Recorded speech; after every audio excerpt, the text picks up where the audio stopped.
So until today, it was mere speculation that BYD, this superpower of a car company, electric car company, would come in and truly dethrone Tesla. We saw the signs, the signs were very evident, but now, as of 2026 in January, Tesla has officially lost its place as the total top global leader in sales of electric vehicles to Chinese company BYD, capping a year defined by outrage over CEO Elon Musk's political maneuvering and the end of United States tax breaks for customers. The company revealed on Friday that it had sold 1.64 million vehicles in 2025 compared with BYD's 2.26 million vehicles. And keep in mind, Tesla's numbers are a lot of Elon Musk selling his Cybertrucks to his other companies. It's a lot of backhanded deals and moved around numbers to support this idea that he is selling all these cars. So many cars are getting sold. Just everybody wants a Cybertruck. Everybody wants a Tesla. Apparently, it's not evident. You don't see more Teslas on the road this year than you have in previous years. It seems like the early adopters were really the majority of the adopters and the majority of people who want to adopt them in general. Until they get their prices down, BYD, in my personal opinion, will definitely stay on top. They literally have nothing to offer. On top of that, the tech isn't better than BYD's tech. Anyway, I'll read on. Tesla founded in 2003, have for years far outpaced traditional automakers in its development and sale of electric vehicles.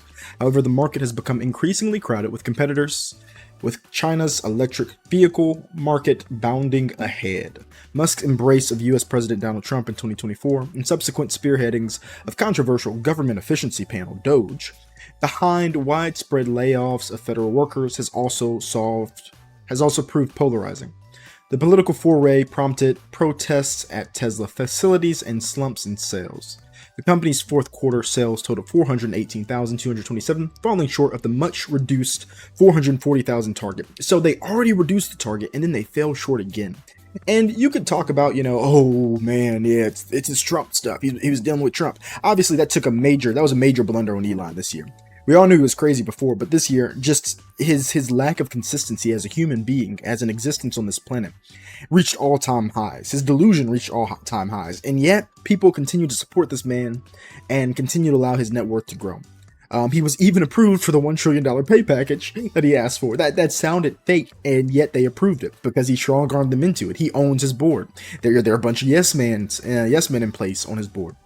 Anyway, all that aside, the main thing that Tesla is riding on, or was riding on, was this self-driving, FSD, right?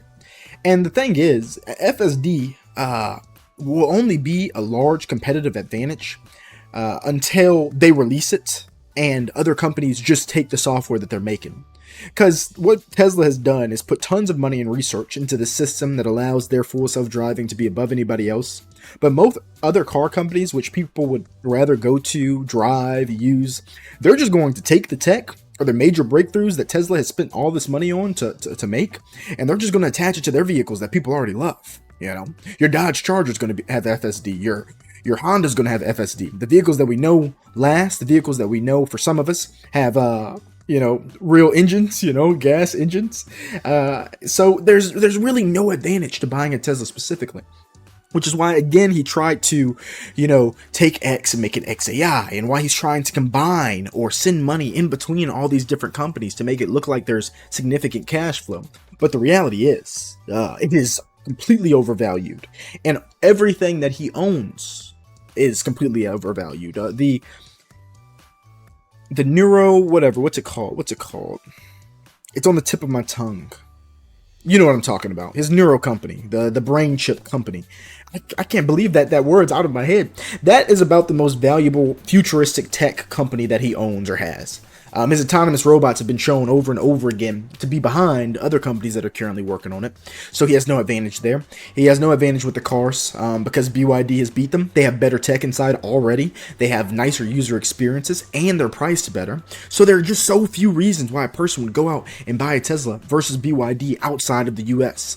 I'd like a Tesla, and it sounds like a hypocrite saying this after all that, but I feel like I'm a different person when it comes to what I like in a vehicle. I don't like super big trucks. I don't like Suburbans, and that's what most of the U.S. likes. So a lot of the people who already got a Tesla are either buying another one, which is contributing to the numbers, or they're good because they have theirs.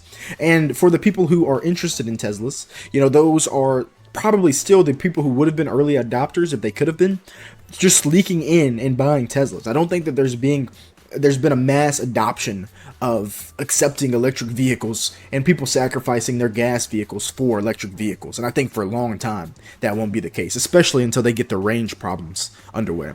I'm not too interested in buying a $80,000 truck that can only take me 400 miles and takes 40 minutes to charge up. It's just not it. Anyway, tell me what you think. BYD has officially become the king. Let's see if there's anything else in this article. Musk left Doge in May. We already know that. Nothing major. It's just things we'd already discussed. Okay, y'all have a good day.